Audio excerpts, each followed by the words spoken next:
గౌరవ ముఖ్యమంత్రి గారు మాట్లాడిన మాటలు ఏవైతే ఉన్నాయో సభ్య సమాజం తలదించుకునే విధంగా కొన్ని వ్యాఖ్యలు చేస్తున్నారు. ఈరోజు స్వతంత్రం సాధించిన రోజు అందరం కూడా అదే మూడ్లో ఉన్నాం. ఆ మహనీయుల త్యాగాలన్నీ కూడా నెమరు వేసుకుంటూ ఉదయం నుండి కార్యక్రమాలు చేసుకుంటూ వచ్చున్నాం.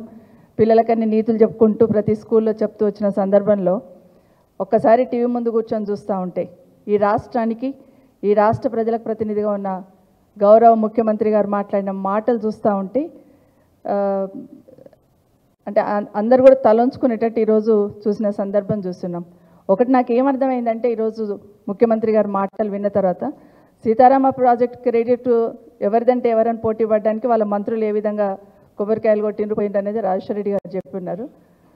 నిజంగానే సీతారామ ప్రాజెక్ట్ని 8 నెలల్లో పూర్తి చేయగల సత్తా ఈ ప్రభుత్వానికి ఉండి ఉంటే పాలమూరు రంగారెడ్డిని ఎందుకు గాలికి వదిలేసిన ముఖ్యమంత్రి గారు అని అడుగుతా ఉన్నాను. ఎందుకంటే మీ జిల్లాకు సంబంధించింది ఆ ప్రాంతానికి సంబంధించింది ఇప్పటి వరకు ఒక్కసారి కూడా రివ్యూ చేసిన సందర్భం మాకు కనిపించలేదు. రెండవది మాట్లాడుతున్న సందర్భంలో ప్రతిసారి హరీష్ రావు గారు వచ్చి ఏదో అమరవీరుల స్తూపం దగ్గర ముక్కు నేలకు రాయాలని మాట్లాడి ఉన్నారు.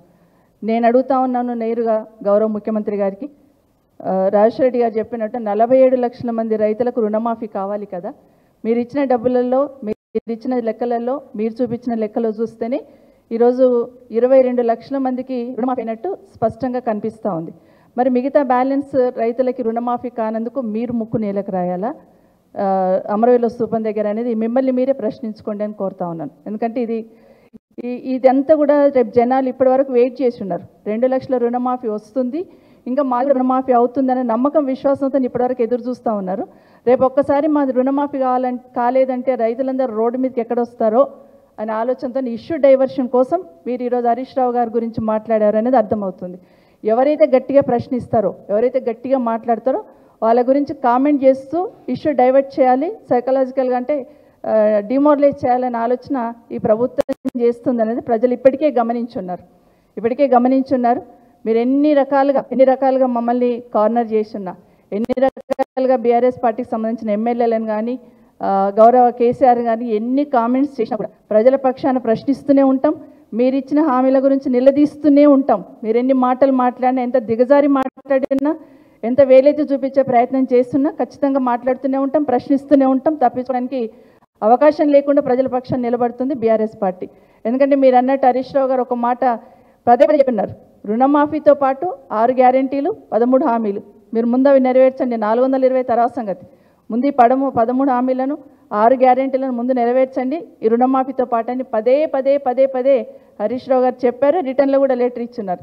అయినా కూడా ఈరోజు హరీష్ రావు గారిని కామెంట్ చేసిన సందర్భంలో అసలు ఉచ్చరించడానికి అవకాశం లేని పదాలని వాడిన్నారు.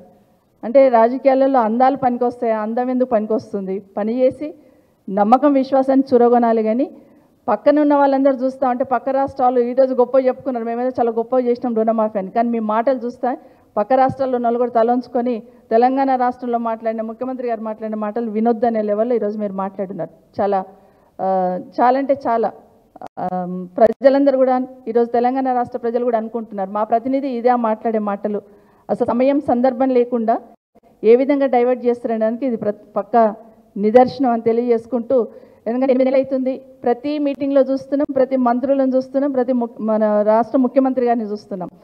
కేసీఆర్ గారు, కేటీఆర్ గారు, హరీష్ రావు గారు వీళ్ళ ముగ్గురు మాటలు లేకపోతే పేర్లు లేకపోతే అసలు ఆ రోజే గడవదు అన్నట్టు ప్రతి దగ్గర ప్రతి ఒక్కదానికి అవసరం ఉన్నా లేకున్నా వీళ్ళ ముగ్గురు పేరు తీసుకోవాలి, చావు మనాలి. అసలు ఏంటో అర్థమైతలేదు. ఒక ముఖ్యమంత్రి హోదాలో ఉన్నవాళ్ళు మాట్లాడే మాటలని ఒకసారి మిమ్మల్ని మీరు ఆత్మవిమర్శ చేసుకోండి. ముఖ్యమంత్రి గారు, ఈ రాష్ట్రానికి ముఖ్యమంత్రి మీరు, ఒక పార్టీకి కాదు. ఈ రాష్ట్ర ప్రజలకు ప్రతినిధిగా ఉన్నారు. ఈ రాష్ట్ర ప్రజలందరూ కూడా అబ్జర్వ్ చేస్తూ ఉంటారు మా ముఖ్యమంత్రి గౌరవప్రదంగా మాట్లాడాలని. కానీ ఈరోజు మీరు మాట్లాడుతున్న మాటని మీరు ఆత్మవిమర్శన చేసుకోవాలని కోరుతా ఉన్నాను. ఖచ్చితంగా ప్రభుత్వాన్ని మా పార్టీ తరఫున ఖచ్చితంగా నిలదీస్తూనే ఉంటాం. అన్నీ అమలయ్యేంత వరకు ప్రజల పక్షాన ప్రశ్నిస్తూనే ఉంటాం.